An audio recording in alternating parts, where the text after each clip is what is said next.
નમસ્કાર મિત્રો, જય જવાન જય કિસાન। તાજેતરમાં રાજુભાઈ કરપડાના રાજીનામાના સમાચાર સાંભળીને હું વ્યક્તિગત રીતે ખૂબ દુઃખી છું, કારણ કે હળદર મુકામે મેં અને રાજુભાઈ બંનેએ ગુજરાતના ખેડૂતો માટે એક મજબૂત લડાઈ લડી, ગુજરાતના ખેડૂતો માટે એક મજબૂત અવાજ ઉઠાવવાનો અમે બંનેએ પ્રયત્ન કર્યો અને ત્યારબાદ આ ગુજરાતના ખેડૂતોની લડાઈને તોડી નાખવા માટે, ગુજરાતના ખેડૂતોની આ ક્રાંતિને પૂરી કરી દેવા માટે ગુજરાતની આ ભાજપ સરકારે મને અને રાજુભાઈને અને બીજા અન્ય નિર્દોષ ખેડૂતોને ષડયંત્ર કરી અને 108 દિવસ સુધી અમને જેલમાં ગોંધી રાખ્યા, ખોટી રીતે અમને જેલમાં નાખ્યા।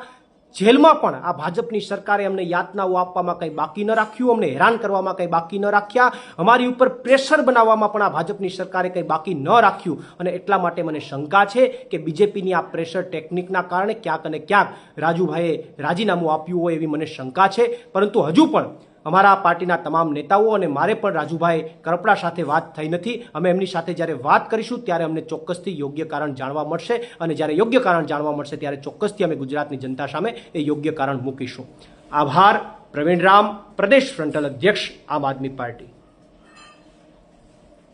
નમસ્કાર મિત્રો, જય જવાન જય કિસાન। તાજેતરમાં રાજુભાઈ કરપડાના રાજીનામાના સમાચાર સાંભળીને હું વ્યક્તિગત રીતે ખૂબ દુઃખી છું, કારણ કે હળદર મુકામે મેં અને રાજુભાઈ બંનેએ ગુજરાતના ખેડૂતો માટે એક મજબૂત લડાઈ લડી, ગુજરાતના ખેડૂતો માટે એક મજબૂત અવાજ ઉઠાવવાનો અમે બંનેએ પ્રયત્ન કર્યો અને ત્યારબાદ આ ગુજરાતના ખેડૂતોની લડાઈને તોડી નાખવા માટે, ગુજરાતના ખેડૂતોની આ ક્રાંતિને પૂરી કરી દેવા માટે ગુજરાતની આ ભાજપ સરકારે મને અને રાજુભાઈને અને બીજા અન્ય નિર્દોષ ખેડૂતોને ષડયંત્ર કરી અને 108 દિવસ સુધી અમને જેલમાં ગોંધી રાખ્યા, ખોટી રીતે અમને જેલમાં નાખ્યા। જેલમાં પણ આ ભાજપની સરકારે અમને યાતનાઓ આપવામાં કંઈ બાકી ન રાખ્યું, અમને હેરાન કરવામાં કંઈ બાકી ન રાખ્યા, અમારી ઉપર પ્રેશર બનાવવામાં પણ આ ભાજપની સરકારે કંઈ બાકી ન રાખ્યું અને એટલા માટે મને શંકા છે કે બીજેપીની આ પ્રેશર ટેકનિકના કારણે ક્યાંક અને ક્યાંક રાજુભાઈએ રાજીનામું આપ્યું હોય એવી મને શંકા છે। પરંતુ હજુ પણ અમારા પાર્ટીના તમામ નેતાઓ અને મારે પણ રાજુભાઈ કરપડા સાથે વાત થઈ નથી। અમે એમની સાથે જ્યારે વાત કરીશું ત્યારે અમને ચોક્કસથી યોગ્ય કારણ જાણવા મળશે અને જ્યારે યોગ્ય કારણ જાણવા મળશે ત્યારે ચોક્કસથી અમે ગુજરાતની જનતા સામે એ યોગ્ય કારણ મૂકીશું। આભાર।